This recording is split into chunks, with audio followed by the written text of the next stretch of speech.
Hi, my name is Ada Fuentes, and this is my first year in architecture. We will review the formal elements included in this painting called Outskirts of Paris, created by Henry Russo in 1897. Its medium is oil on fabric. My formal elements is space, which various artists include the use of space in their paintings or drawing, making certain objects appear to be closer or further away from the main viewpoint. In this painting, we can see that certain objects overlap, creating an illusion that the largest buildings are the closest to the main viewpoint in contrast to those that are drawn behind.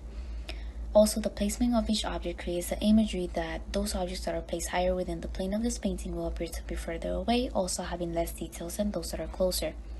This chosen artwork may connect to my academic discipline since it consists of buildings, designs, landscapes, etc. And architecture is mainly about knowing your surroundings and how these surroundings can contribute to the designing of a building, and how the building can adjust to the natural resources in the area.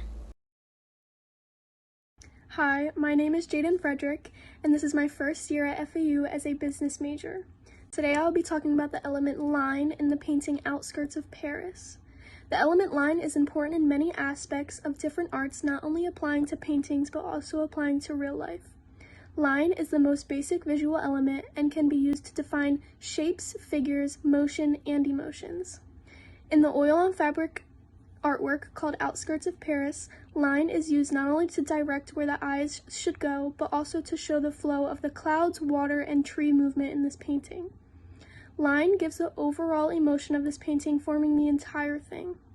I personally can relate to this because I have my cosmetology license in hair, skin, and nails, and line is an important factor when coloring one's hair or doing one's makeup since it's the object where the eyes meet first.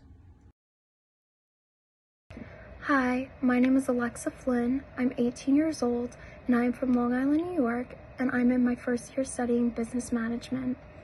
The formal element I have decided on in the art piece Outskirts of Paris by Henry Russo is time and motion.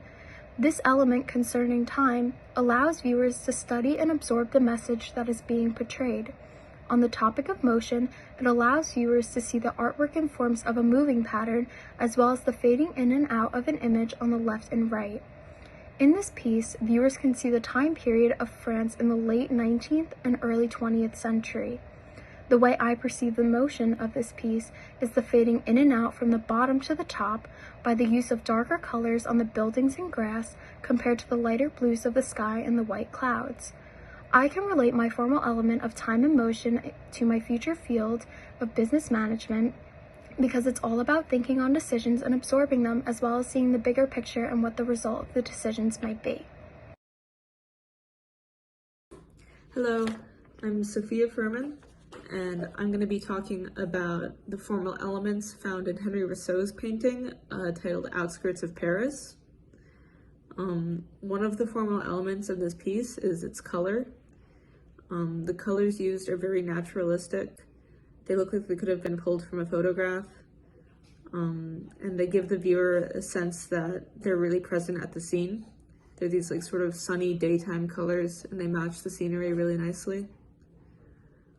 Another formal element is composition.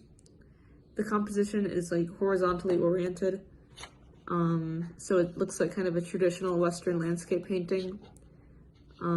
It's more crowded towards the bottom, and then towards the top is like an empty space of like the sky. So it's kind of oriented on this like horizontal basis. My name is Emily Franco, and I'm a first-year criminal justice major at FAU. I'm going to be talking about the element texture in the painting Outskirts of Paris by Henry Russo. Artists can use texture to help guide a viewer's eye through a piece of art. Two types of textures are stimulated and abstract. Henry uses stimulated texture, which is where a two-dimensional piece of art is made to look like a certain texture, but in reality it's just a smooth canvas. The ways texture is applied in this painting begins with the clouds. They are fluffy and they hover over the objects in the painting like they do in real life. The painting itself is dull, like a cloudy day with no sunshine. Lastly, the tree is lumpy and rough, creating the illusion of a real tree and stimulating the viewer to recall back to any encounter they've had with the tree.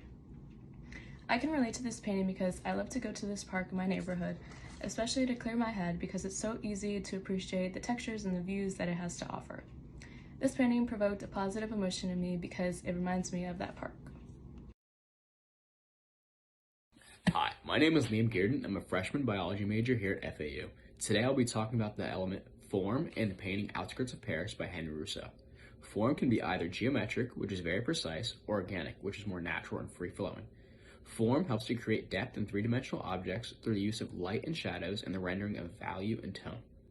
The painting Outskirts of Paris has a very geometric form to it in the foreground, which allows for a strong foundation for the viewers to grasp. The buildings and object around are very distinct and precise. Then the background transitions to a more organic form. The trees are more free-flowing, and the clouds have a no direct proportion and have a completely organic form. I can relate to this since I'm a fitness photographer. In the majority of my works, I have to manipulate the lighting and shadows in order to make the three-dimensional proportions of the body have a more dramatic contrast and make the muscle tones pop.